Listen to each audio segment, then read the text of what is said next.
तो आज की वीडियो में मैं बात करने वाला हूँ गिट और गिटहब के बारे में। दोनों में क्या फ़र्क है, गिटहब एक्चुअली में किस चीज़ के लिए यूज़ होता है। तो ये गिटहब के ऊपर एक डिटेल्ड लेक्चर नहीं है, अगर आपको वो चाहिए होगा तो कमेंट्स में ज़रूर बताना।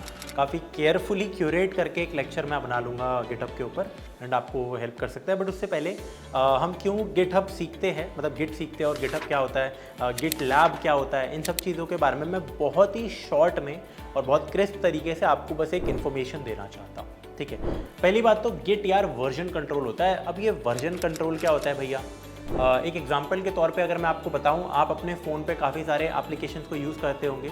फॉर एग्जांपल आप जोमेटो, स्विगी और बहुत सारे व्हाट्सएप, ये सब चीज़ें ऐप्स को यूज़ करते हो एंड आए दिन इनके अपडेट्स आते रहते हैं। यस, अपडेट्स आते रहते हैं। तो आप नोटिस करोगे कि इनके वर्जन नंबर्स होते हैं, वर्जन 2.0.1, 2.0.2, 3.4 समथिंग, है ना। तो ये सारे वर्जन होते हैं। हर एप्लीकेशन के मल्टीपल वर्जन्स बनते हैं, नए नए वर्जन्स आते हैं नए फीचर्स के साथ या फिर कुछ बग फिक्सेस के साथ। और कभी कभी तो ऐसा भी होता है कि एक वर्जन आया जो कि काफ़ी स्टेबल था, अच्छा था, फिर एक नया वर्जन आया लेकिन वो इतना अच्छे तरीके से नहीं चला तो वापस से रोल बैक हो गया।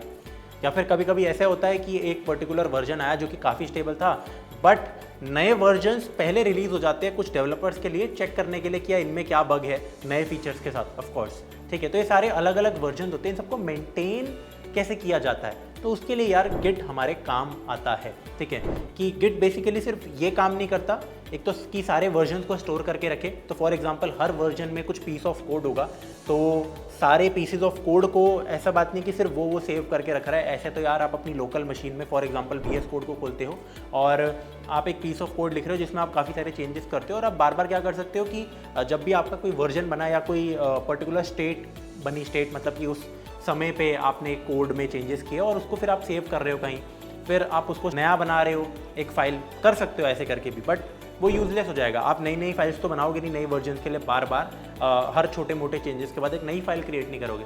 तो गिट की मदद से पता लग जाता है कब क्या हमने चेंज किया था, किस लाइन पे किया था, किस समय क्या किया था। तो एक तो इस चीज़ के लिए हेल्प करता है। अब वो लोकली हेल्प करता है, गिट को आप लोकली अपने कंप्यूटर के अंदर इंस्टॉल करते हो। बात करते हैं गिटहब और गिट लैब के बारे में। तो ये बेसिकली क्लाउड बेस्ड प्लेटफॉर्म्स है, राइट, एंड ऑनलाइन प्लेटफॉर्म्स है, और ये बहुत ज़्यादा आसान कर लेते हैं आपका काम, आपकी ज़िंदगी आसान कर देते हैं। तो गिटहब का अगर मैं आपको इन शॉर्ट बता रहा हूँ, ज़्यादा डिटेल में नहीं बता रहा, ऑफ कोर्स की ब्रांच क्या होता है, ये सब क्या होता है, ठीक है, वो बाद में देखेंगे कभी। लेकिन अगर इन शॉर्ट मैं आपको बताऊँ तो फॉर एग्जांपल आप किसी बैच के अंदर इनरोल्ड हो, ठीक है, या फिर आप बहुत सारा कोड लिख रहे हो, 400-500 क्वेश्चन सॉल्व कर रहे हो, सबका कोड कहीं स्टोर कर रहे हो अपनी लोकल मशीन में, VS कोड पे, इंटेलिजेंट आइडिया पे, कहीं पे भी।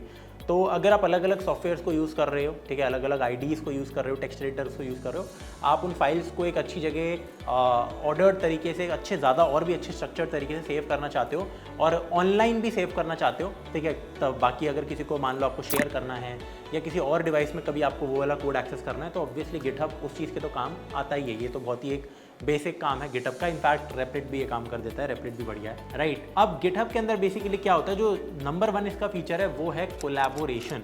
तो कोलैबोरेशन का मतलब ऑफ कोर्स मिलजुल के काम करना।